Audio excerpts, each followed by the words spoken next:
is Wicked for Good as wicked as its predecessor. Oops, sorry guys.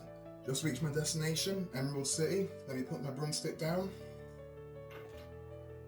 Alright, yo. So, having checked out recently from the weekend the part 2 conclusion to the big film event of Wicked based on the globally popular Broadway musical Wicked.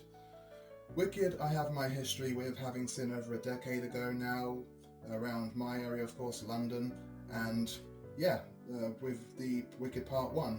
Movie that didn't really quite make for top 10 best, and it appealed to me in that way by any means, but it will for certain. Obviously it will for plenty other people out there, no doubt. It was a movie that definitely delivered stronger than this one, is what I'll say.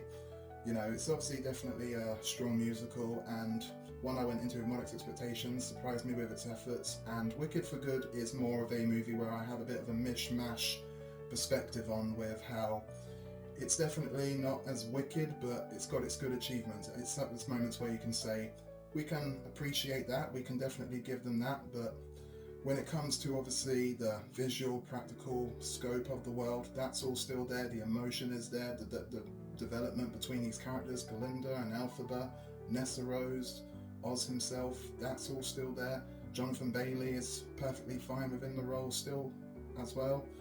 And yeah, there's going to be obviously some good bits of emotion, some conflicting relationship scenes within the film, but unfortunately it does start to lean into a little bit of this convoluted mess with shoehorning in the events of the original film. And obviously while that film remains an untouchable masterpiece, this is kind of the problem with these modern prequels. They need to really try and learn to stick to the formula of just being the prequels that they want to be, rather than just shoehorning in the events of what we already know is going to go where.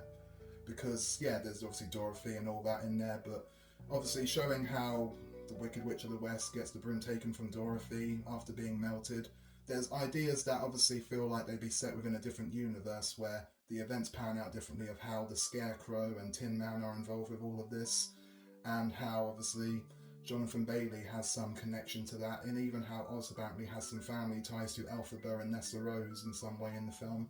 So there's some plot lines like that that don't really work at all, but the songs still draw you in wonderfully, incredibly well here, and the performances are fine. The introduction to the Pink Bubble, some moments can be mediocre, not all the characters are instantly likeable, but there's going to be some fun moments, and there's some obviously reference to obviously the Whisper from the book cover.